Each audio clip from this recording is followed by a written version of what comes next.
Greatest common divisor या greatest common factor की video में खुशामदीद। ग्रेटेस्ट कॉमन डिवीज़र या ग्रेटेस्ट कॉमन फैक्टर का मतलब ये है कि सबसे बड़ा मुश्तरक तकसीम करने वाला अदद या वो अदद जो दोनों में किसी दो आदाद में मुश्तरक हो, जो दोनों को तकसीम करे, वो सबसे बड़ा अदद।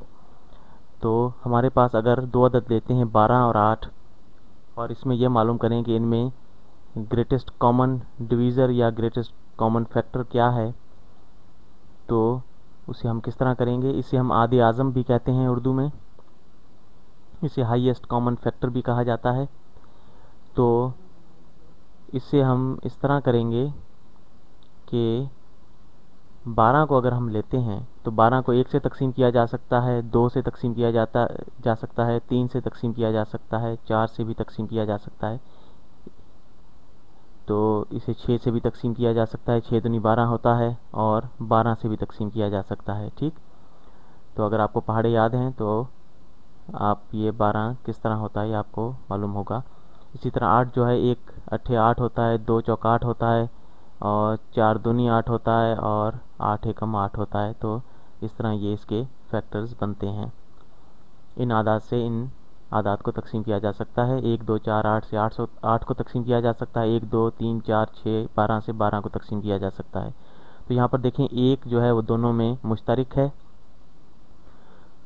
उसके बाद अगर आप देखें तो 2 भी दोनों में मुश्तरक है, 3 मुश्तरक नहीं है, 4 मुश्तरक है, और फिर 4 के अलावा और कोई अदद मुश्तरक नहीं है। तो सबसे बड़ा अदद जो मुश्तरक है वो आप बआसानी अंदाज़ा कर सकते हैं, देख सकते हैं कि वो 4 है। 4 जो है वो सबसे बड़ा मुश्तरक अदद है यहाँ पर। तो हम ग्रेटेस्ट कॉमन फैक्टर हमने जो मालूम कर लिया वो है 12 और 8 का 4। ठीक है, तो इसे ग्रेटेस्ट कॉमन डिवीज़र भी कह सकते हैं। तो ये 12 और 8 का बराबर है 4 के। तो ये हमने इसका जवाब मालूम कर लिया। तो एक और सवाल हल करते हैं।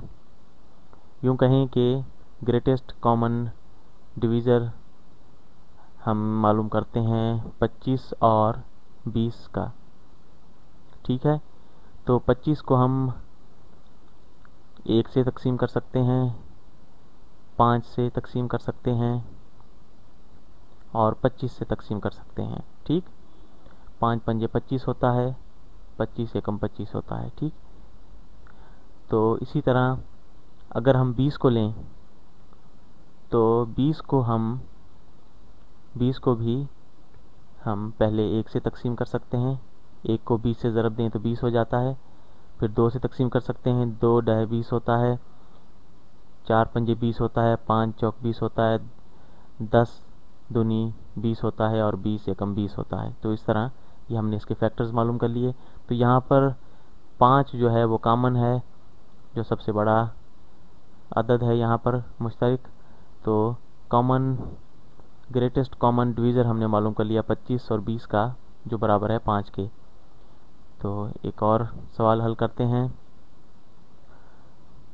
तो ग्रेटेस्ट कॉमन डिवीज़र मालूम करते हैं या ग्रेटेस्ट कॉमन फैक्टर हम मालूम करते हैं 5 और 12 के दरमियान। ठीक है, तो 5 के फैक्टर जो हैं 1 और 5 होते हैं। 1 से और 5 से इसे तकसीम किया जा सकता है। तो 12 को हम 1 से तकसीम कर सकते हैं, 2 से तकसीम कर सकते हैं, 3 से तकसीम कर सकते हैं, 4 से, 6 से, और 12 से। ठीक है, ये इसके फैक्टर्स हैं। तो यहाँ पर मुश्तरक फैक्टर जो है वो आप देखें कि सिर्फ 1 है, दोनों में सिर्फ 1 जो है वो मुश्तरक है। तो ग्रेटेस्ट कॉमन फैक्टर जो हमारे पास 5 और 12 का आया वो बराबर है 1 के। ठीक है, यहाँ पर मैं ये आपको बताता चलूँ कि जब किसी दो आदाद के ग्रेटेस्ट कॉमन फैक्टर 1 हो तो वो रिलेटिवली प्राइम नंबर कहलाता है, और इसे हम निस्बतन मुक़द्दम भी कह सकते हैं, क्योंकि ये अगर कोई प्राइम नंबर हो तो उनके कॉमन फैक्टर जो हैं वो 1 ही होगा। मुफरद आदाद के आदे आज़म 1 ही होते हैं। तो उम्मीद है आपको कंफ्यूज नहीं किया होगा। एक और ग्रेटेस्ट कॉमन डिवीज़र मालूम करते हैं 6 और 12 का। तो 6 को हम तकसीम कर सकते हैं 1 से, 2 से, 3 से और 6 से। तो 12 को तकसीम किया जा सकता है 1 से, 2 से, 3 से, 4 से, 6 से और 12 से।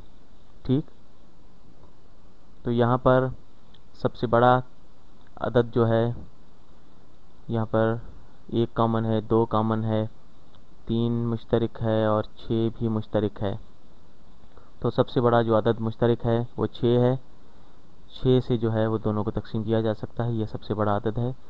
तो आदे आज़म ये है, ग्रेटेस्ट कॉमन डिवीज़र जो है 6 और 12 का वो 6 के बराबर है। ठीक, तो इस तरह हमने ये आदे आज़म मालूम किया।